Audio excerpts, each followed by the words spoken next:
Here's how to draw the pink rainbow friend.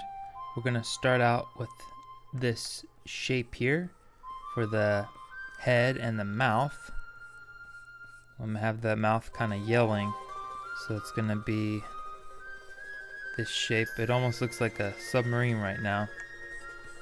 And then inside we're going to draw a big oval for the open mouth.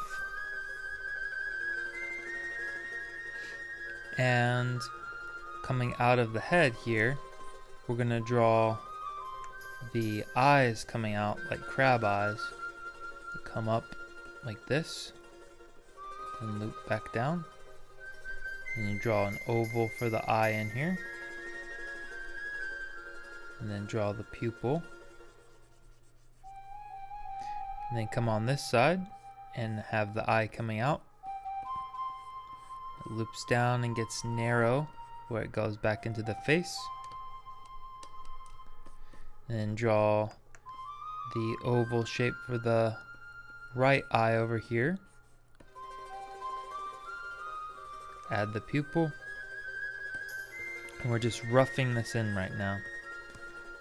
And then come over to the teeth and we'll draw some triangle shapes here.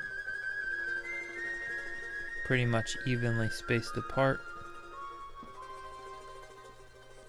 Just have those triangle teeth going across the entire mouth. Like that. And then the body is just this little cylinder that then branches out into these little sausage legs like this. A little bit wider at the feet, and then the thighs are more skinny. And it comes down, chunky little feet. And then you just have to do the line work and color it, and you're done. Thanks for watching. Be sure to watch the other How to Draw Rainbow Friends on my channel, and I appreciate the likes and subscribe.